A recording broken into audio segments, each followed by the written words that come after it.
Hey, welcome back to Bid It Bill It. Going to show you an actual bid, actually on my house. In this case, I am going to leave the default customer as John Q customer, but if you needed to, this is how you would change that. You could either create a current or find a current customer or add a new customer. I'm just going to leave it as is because it's me. So in this case, we're going to go directly into the new invoice. And it happened to be in my kitchen. I had a copper pipe leak under the foundation. So nothing here shows that. So here's what we'll do. In this case, we could click on any of the areas here and actually change the label, or go down to custom price and let's enter that. So the first one was, I know the real cost on this was $375. It was a leak detection company.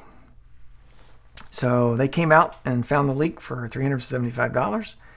The next one I will guess on, and if you're a plumber, you're probably laughing at me. I have no idea what the cost is here, but I'm thinking as a guess to cut concrete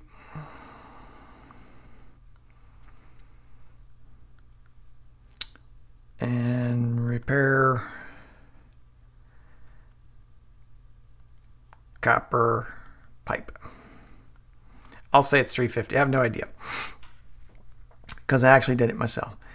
And then for the cost of replacing the tile, I'm pretty close. I did it myself, but I'm pretty close on this one. I'm going to say replace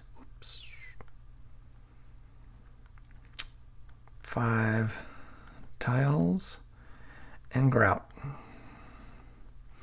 All right. I have all 3 of my costs in here. $375 for leak detection, concrete repair, and repair, and then replacing the grout. So done, and I'll want to click on next, which will take me to the actual invoice or the quote. You can make this an invoice.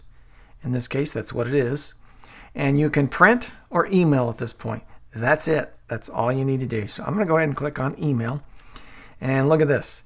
You have a summary at the top. Your grand total of your invoice, $875. And then your line items under custom price 1, $375, 2, 3, all the way down. And then what's really cool at the bottom is an actual PDF invoice that when you send this to a customer, they can print it, put it in their files, or if they're a business, obviously they're going to want to claim those for their taxes. So that's it for today. Thanks, folks.